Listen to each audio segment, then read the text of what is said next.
I'm Gail Foote, and I'm Bob Foote's wife. Bob's always lived in the Bucyrus area, or close by. He was actually just over state line and was born and raised in Missouri. Dad grew up loving cattle and really enjoyed working with the dairy cattle on the dairy farm. And the family started a farm, Foote Farms, back in, I guess I'd say the 60s. He was farming with his father and his brother, and they farmed around 6,000 acres of row crop, mostly corn and beans. His dad had just founded the Kansas Corn Growers. He was their first president. Even though being a part of the family farm, Foote Farms, was fantastic, and he loved working with his dad and his brother, he also realized that he wanted to explore his love for the cattle industry. And so Dad made the leap to jump into the cattle industry then and start Foote Cattle Company in 1985. What he tried to team up really in his mind was his love for cattle and also his love for deal making. He was really a deal maker at heart. He loved the art of the deal, let's put it that way. He loved making a deal with somebody. He had a great eye for cattle. He understood value. So he would go to a sale barn, and he lived at sale barns. Dad would be gone a weeks at a time sometimes at sales, buying cattle. There might be days he didn't buy a single hoof at a sale. And there'd be times he might buy 3/4 of them. It just depends, but he understood the value and he understood the market. Dad, he just had a passion for it, and he bred it into us. And we had a mom that, a lot of people say, boy, your mom must be an angel, because she really is.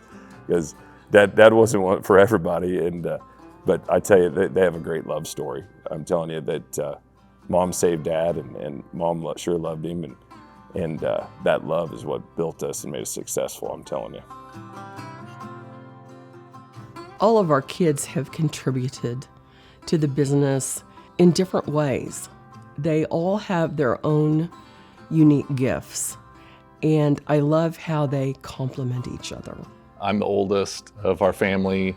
My brother Brad is 1.5 years younger than me, and then 3 years younger than Brad is Colleen, and then Greg is another 6 years past that.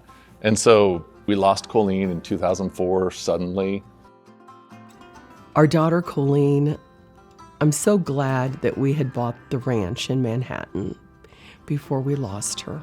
She was so proud of that ranch. And every time she would drive by it, she would call her dad and she would say, Daddy, I'm driving by the ranch. It was a joy for her too. Dad really proved himself to be the leader of our family during those moments, because he stood strong as a father to our family and to our company. Whenever he was down on the mat, he was going to get his ass back up, and he was going to get it done. There wasn't any stopping him. He wasn't going to do it alone. He made sure us boys knew what the challenge was, and we were going to fight together to do it. We're lucky to have some great people that he's helped build that passion into, that work with us, and we have the privilege to have working for us. And I can tell you, every day when we wake up, we're fighting for them too. One thing he did is he helped you get better, whether you just did business with him, or whether you worked for him, or whether you grew up as his son. He pushed you to get better. We didn't have a lot growing up. We didn't. So watching where we started and where we're at today and the things we're able to do for our children and hopefully our children's children, it's awesome. And it started with Dad and his hard work and his drive. I think his dream has clearly been fulfilled, but it's not over. It lives on in the rest of us, and I'm proud of his dream. My life with Bob was never boring, ever. That laugh, that smile, his joy of life, and everything he did deeply and with passion. We used to say when we were together, it's really true. God has given us more gifts and blessings than there are stars in the sky. All this would never have been possible without God, without our 3 sons to be in the business with him, with the gifts that God gave all 4 of them. It's a miracle.